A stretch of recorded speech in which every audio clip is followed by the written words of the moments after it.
Alright, it is personal rewards CVC time on the free-to-play account. Now we're going to be covering all kinds of tips in this video, man, especially on the main account as well. There's a particular trick that I'm going to be abusing on the main account that I don't have access to on the free-to-play account, but we'll be getting to that one in just a little bit. For right now, we're going to be talking about how to pump a ridiculous amount of points very, very easily, free-to-play style. This account is literally 2 months old, and so yeah, first thing we're going to be doing is checking out the objectives. Notice here that we've got 2x points on Forge objectives, which is absolutely perfect because that's one of the things that we're going to be looking to exploit the hell out of. And just for a wee bit of perspective, we've had like 2,000 points so far just from spending some energy in the Dragon tournament. First things first, if you've made this mistake, like I've made this mistake in the past, make sure that you don't repeat this in future CVCs, but hopefully you didn't go ahead and spend your faction crypt keys and your tag arena tokens, and maybe even your live arena tokens as well, when they first reset, right? There's a big old delay between when these tag arena tokens and the crypt keys and stuff, and you get the big daily reset. It's like a 12-hour delay until the CVC actually starts.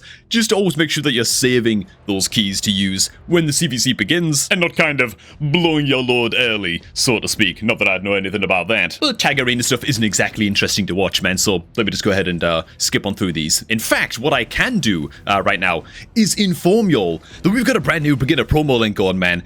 It's making the comeback, man. Corrado, Fox Center, as well as a whole bunch of free epic champions can all be yours right now, man. If you're looking to start off a fresh free-to-play account and sort of play along with me, then the time is absolutely now, man. We're talking Corrado, Fox Center, we're talking Fane, Ugo, and Vegas at account level 30. And all you gotta do, man, is click on the beginner promo link, which is down below at the top of the video description box, man. Simply hit that link on your PC, use it to sign up to Raid, and yeah, you'll get Corrado as your starter legendary champion in your inbox as soon as you are done with the in-game tutorial. This right here is the webpage that link down below is going to take you to sign up and create your new account. And bam, as soon as you're done with the tutorial, as you can see, good old Corrado will just show up in your inbox, and that's how you know that the promo link has worked. Especially, by the way, you want to make sure that you get that link used to create a new account as soon as possible. Why?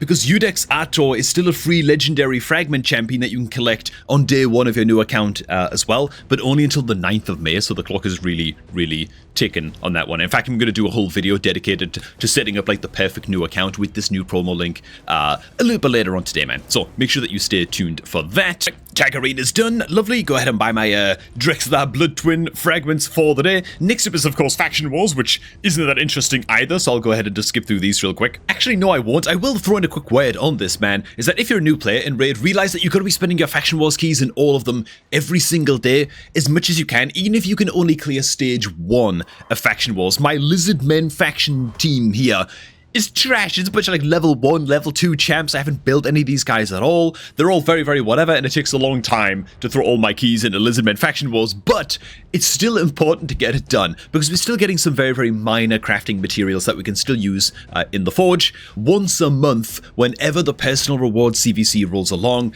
the Forge is an amazing, amazing source of earning not just silver, but of course those juicy, juicy CVC points, man. So with that said, we'll be straight to the Forge after this, man, because it's going to be, oh man, it might not quite be biblical, but it's going to be great. Alright, Faction Wars done. Next event, the Great Hall. This is the only time you should ever be spending your arena medals.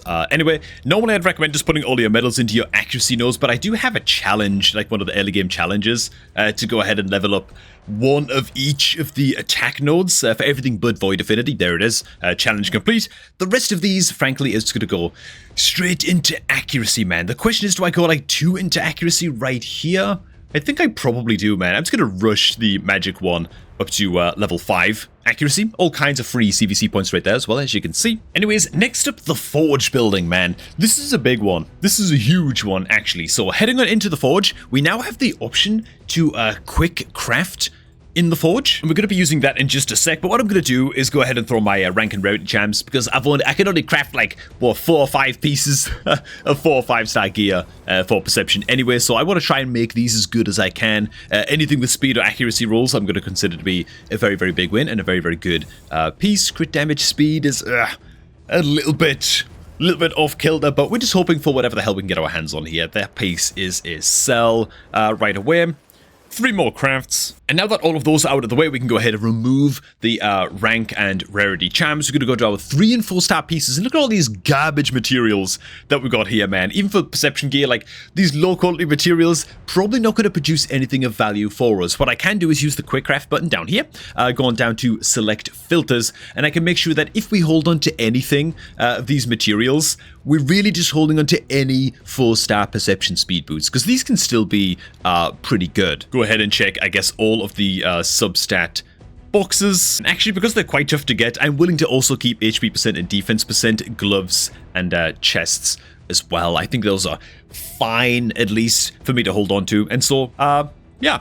Confirm, I'm just going to craft all 109 pieces straight away, man. We're actually starting off here on like 11 million silver. We just earned ourselves 1.5 million silver. We only kept 2 pieces out of the entire craft. But this is what you want to be doing, man. Oh, I mean, look at that, dude. Little 4-star chest.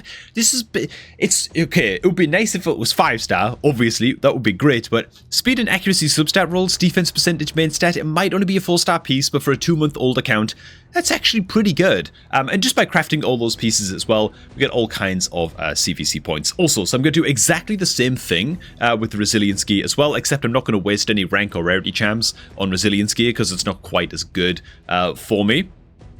And all I'm doing here when I'm sorting through these resilience pieces that we have crafted, you know, this might actually be just about good enough to keep. I'm mostly looking for any pieces that rolled into speed. 5-star quality with speed as the substat rolls. The rest of it, all of this other resilience gear, we're probably just going to go ahead and apply the exact same quick craft sort of rules, I guess, to crafting all of this as we did on the perception gear. So we just hit this, 2,300 tournament points right there. We do actually get some 4-star speed boots, which is fine, like it's okay. The rest of these pieces, I'm going to vet these quite closely. HP percent accuracy speed is fine. HP percent crit, probably not. We'll go ahead and get rid of that. Okay, just 3 points to be had. Now, this is another thing worth mentioning as well, dude. I've actually got like 112 crafts ready to go with the Guardian set as well.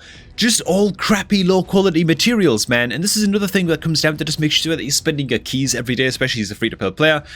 Your silver keys, like I just put all my silver keys into just the lowest stage of Celestial Griffin every day in normal mode Doom Tower, because frankly I can't get very far and I can't beat the highest stage of Griffin in Doom Tower. So that's just even more supplies that I'm just waiting on and waiting on. I've got some fatal crafts here as well that we can do the same thing with, and so that's all I'm going to do, man. That's how we're going to be just saving these up for 30 days at a time and only ever doing crafting during personal rewards CVC. It's the way to be. With that, everything is crafted up. Dude, we made like 8 or 9 million silver or something just from this crafting session on a 2-month-old account. That's pretty bloody good, man. Okay, that's a crap load more points gained from there as well. Now, another thing that you can do as well, if you've got a good amount of potions stocked up, which I decidedly do not on this free-to-play account, is get your champion ascensions done during CVC, right? It's a great time to do it. Even just getting like 4 or 5 stars on an epic champion, it's not a bad amount of points. It's a little bit of okay. It's like nearly 1,000 points if you're fully 6-star ascending like an epic champion. It's a few thousand, I think, if you're full ascending legendary champions as well, man. So it's a great time to get it done. It's actually the only time, to be honest, that you should really be ascending up champions to the higher levels. It's fine to put a few ascension levels into a champ for like missions or whatever the hell you've got to do in the super early game. That's whatever, but if you're going to be taking a champion up to 5 or 6 stars of ascension, save that sucker until the CVC starts, right? The personal rewards CVC. It's so many free points. You technically get points for ascending champs during a champion training tournament as well. But it's really a negligible amount of points in champ training tournaments. Much better value for your potions to ascend champs in CVC. But now that we're there in the tavern is actually the next place we're going to visit to just reap a crap load more points as well, right? Why? There's a champ training event going on at the exact same time as the CVC, which is absolutely glorious. It means we can get all kinds of free stuff from just abusing potions and brews, rather, in the tavern to get all kinds of champion training event points, while at the same time also getting points for ranking up champions and stuff for the CVC as well, right? So there's a lot of double dippage going on right now, and I'm going to cover the other double dips that you should be looking out for over the coming days before the end of this video. So all I'm going to do here, man, is include my reserve vault. I'm going to hide my faction guardians. I just want to see all of the champions that we've got that are 3-star food champions sitting around in my vaults. So as you can see right here, this is just a big block of level 30 food champions right here that I've deliberately left at level 30 because I knew that the CVC was coming up and I wanted to get some champ training done during the CVC for free points. This is something that you can do, man. Save a bunch of level 40 food champions and level 30 3-star food champions, and you can be ranking these guys up during the CVC. So I've actually got 12 level 30 champs right here. That's 36 food champions that I'm going to need to rank these guys up. So for those 36 food champions, what I'm now going to do is take all of these just basic vanilla 3-star food champs and just put 1 brew into each of these guys. Now, if these guys were like 4-star food champions, I could put like 3 brews into them and crank them up to like level 18 right away and just get all kinds of free tournament points that way, because you see the tournament points coming on in now. Remember, we're double dipping as well between CVC and tournament points for the CVC. Wait a minute, champion training and CVC is the double dip that we're getting here. But yeah, just putting 1 brew each into these suckers is getting us so much free stuff, dude. Now, I've completely lost track of how many brews I've put into these guys, so I'll do all of the counting. I'll do all the counting sort of off camera, but needless to say, I'm going to be spending a lot of brews this way, and it's just a very, very efficient way to be getting it done for your food champions. Just crap loads of points in all directions, man. So I'll catch up with you guys once this is done. And now with all of those level 10 food champions, it's time to start ranking these guys up, which is just going to be another big old bunch of points as well from ranking these nerds up. And then you guessed it, with these new level 4 champions that we're getting right here, our new 4-star champion food champs that we're getting right here, we can do the same thing again and also pump brews into those guys too, which I am going to get done because there's just so many points. And again, with these 4-star champs that we're getting right now, we can put like 3 brews into these guys, for example. If I just do that real quick with the Yeoman, you're going to see how many points we get. 170 CVC points for every 4-star champion that we do in this too. Throw in the double dippage with that as well. That's going on with the champ training. It's just a lot of event points, man, across multiple events. Very, very nice indeed. I cannot stress enough how important that is, that if you haven't done it for this CVC, make sure you do it for the next one. Just preparing some food champions, just a good little selection of food champions sort of ahead of time is very, very nice, man, for getting a huge deluge of points sort of on demand during these tournaments, man. Alright, man, now our good work is done in the tavern. It's time to turn our attention to the summoning portal, which fusing champions, pretty good source of points as well. I'm not going to get that many points for fusing Justicia over here, but we're going to go ahead and get it done. Anyway, this is one I've been saving for just waiting a few days until the CVC starts to go ahead and get this done. And I've also got a mission to get this done as well. So a little bit of double dippage, I suppose, there also. Very, very nice. There he is. Mission complete. Wow, man. 1,000 tournament points for fusing that sucker. Okay. Cool, I'll take it. Very, very good. We get ourselves a sacred shard as well, boys. Oh my god, it's all coming together. The mission rewards track.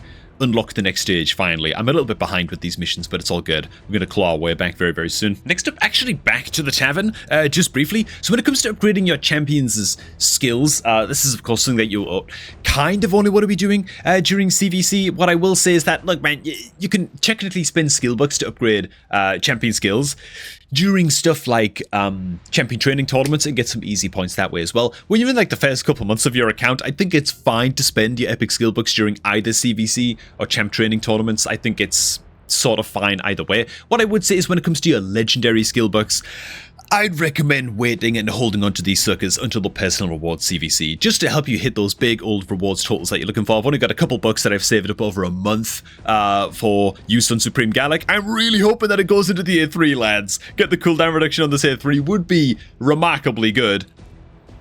Oh, it missed.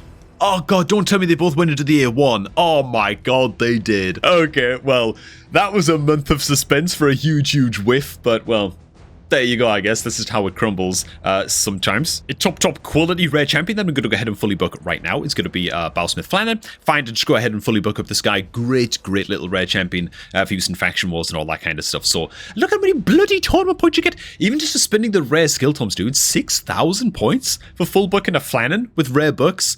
Oh, it's absolutely worth, men, holding on to all of these things for this. Another champ that I anticipate using a hell of a lot in faction wars. Actually, there's a few here, but I can't afford to book all of them, so I kind of just want to pick the best. I think for getting through Dreadhorn Bommel in Doom Tower, I need to book the Master Butcher and at least get his A3 fully booked up. So I'm just going to feed in 2 books at a time and see if we can just hit on the A3 without having to like absolutely fully book him. That would be great. There it is. 2 books going to the A3, so that's good enough, I think, for the Master Butcher to actually get some value now in Doom Tower. Next up, I'm going to go ahead and fully book out Banshee for the cooldown reductions on our A3 and on our A2 as well. This is a way slept on rare champion. I don't know, dude. I think that she's absolutely insane for reasons I'll probably go into in a future video. Can I get away with not spending all of the rare books? Looks like we might have to dump all of them in the end. Yep, we need 2 more books to go to the A3. Okay, fine. So we spent every single rare skill book, but That's okay. It's fine. It's whatever, man. Now, before we get to some more, like, advanced stuff in just a sec, let's just see how we're doing in terms of points. Dude, we started off with 2,000 points at the start of this video. 52,000 points for just doing nothing. For just some prep, you know, in the, like, the 2 or 3 weeks leading up to this personal reward CVC. Just, like, hoarding skill books a little bit. And then, like, in the week leading up, hoarding some food champions, that kind of thing. Saving my brews to use during the CVC as well for a little bit of champ training, that kind of deal. Bro, oh god, we just gained more as well. It just updated. Okay, so we've actually gained, like, 60,000 points in, like, an hour.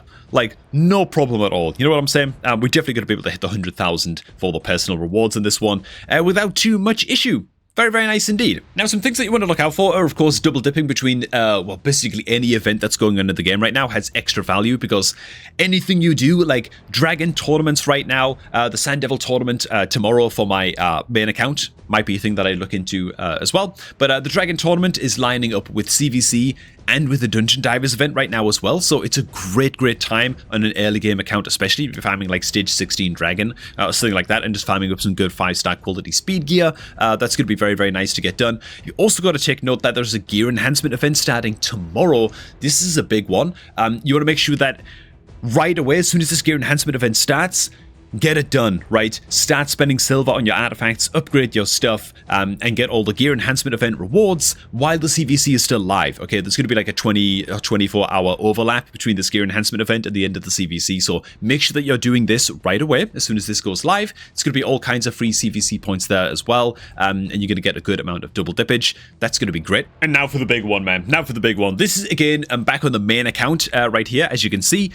This is a strat that's only going to be available to people who are a little bit further on into the game. If you've got a champion like Masiliac Priest Ornn, like we've got in this party right here, who's capable of soloing Dragon right now on your account, now is the time, right, to throw your Masiliac Priest Ornn into stage 20 Dragon. You can be farming up CVC points, okay, from farming artifacts. You're going to be farming champion training points from throwing food champions into the team alongside Masiliac Priest Ornn, which is also going to give you more CVC points as well, by the way, from leveling up champions. You're also going to be farming Dragon Tournament points, and you're going to be farming Dungeon Divers points. That's a quad dip right there, man. And so this is a great, great thing to do right now if you have access to do this, right?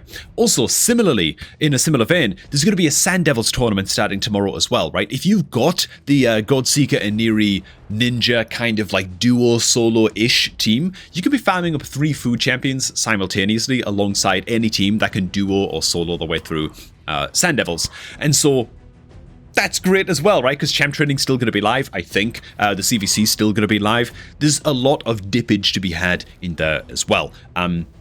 Yeah, so that's what I'm going to be doing for the rest of the day, man, to farm the rest of this Dragon tournament. Just leaving this sucker on auto battle, farming up food champions, getting all those quad dippage in all of these different events at the same time with a happy little solo dungeon champion called Masiliac Priest Ornn. It's going to be absolutely awesome. Also, of course, got a crap load of skill books and stuff to spend on this main account as well, but I'm going to keep it a secret which champions I'm fully upgrading right now on my main account because I don't want to spoil the upcoming episodes of Busted or Bad, man. We've got some absolute perler champions that we're going to be covering in future videos, and I don't want to spoil what those champions are going to be in those videos, man. Yeah, it's going to be interesting, put it that way. Anyways, yeah, this is what we're going to be doing. It's not going to be fast clears here with this solo on team. It doesn't have to be fast clears. It's all good. I can just leave this auto battling on my other screen while I take care of thumbnailing videos and that kind of stuff, right? And getting this video ready for you guys. So, thanks for watching. Hope you all did enjoy. Hope you got something a little bit useful from this. If this is like your first personal reward CVC or something, there's a hell of a lot to learn. Hopefully it's not too overwhelming. You know what I'm saying? Hey, thanks for stopping by, man. If you're looking to start off a new Raid Shadow Legends account, then make use of my insane new beginner promo link, man, where you can grab Karato as your free starter legendary champion. Whole bunch of just god tier epic champions. Sun Wukong on day 1 with promo code Monkey King. Just an insane, insane start. Ridiculous, ridiculous, good stuff. And it all begins by clicking on the beginner promo link, which you can find down below at the top of the video description box, to start securing yourself those insane new rewards on your new account. Thanks for stopping by. Good luck at the CVC, and I'm going to catch all of you all just a tad bit later, man.